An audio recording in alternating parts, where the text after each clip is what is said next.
Kano Sanusi tun yana ciromansa shine kadai wanda muka sani hakimi yake zauna bayan mota.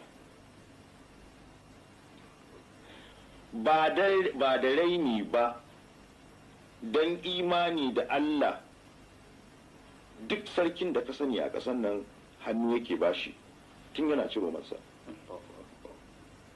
Sarkin musulmi ne kadai idan ya gan shi zai tattara alkyabbarsa ya risna ya gaishe shi. Amma su kan sarakuna sun yadda Ciroma ya fi ƙarfin ɗan sarki, sarki ne bai hau ba tukun. Saboda haka duk sarakunan nan yawancinsu miƙa masa hannu suke yi, ba sa yadda ya faɗi ya gaishe su. Shi ma ba ya faɗuwa saboda ya san girman da suka bashi da girman da Allah ya bashi. Alhaji Muhammadu Sanusi ya zama sarkin Kano a ranar 24 ga watan Disamba na shekarar 1900. An yi sarakuna ɗaya har 13 a Kano.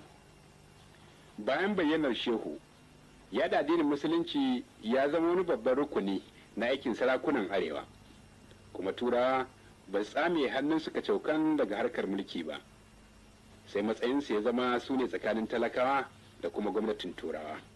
Sarki na 11 a jerin sarakunan Fulani, kuma sarki na 4 da Turawa suka nada, shine Alhaji Sa Muhammadu Sanusi, dan sarkin Kano Abdullahi Bayero, dan sarkin Kano Abbas. An haifi Alhaji Muhammadu Sanusi a gidan waziri da ke tudun wazirci a cikin birnin Kano a shekarar 1902. Tunda ne mai ce kawo muku takaitaccen tarihin rayuwar wannan jangwarzo. Kan shi acting governor. Yawwa, har a lokaci ya ran gari a ƙasar nan.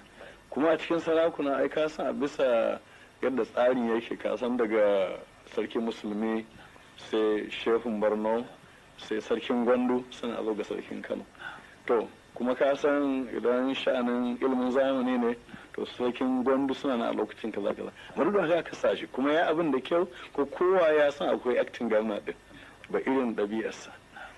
To daga baya wannan abu na aka zo aka fara tafiya to sai aka fara ra'ayin, sai wasu ka daura ra'ayin kan cewa ba fa yadda za a yi.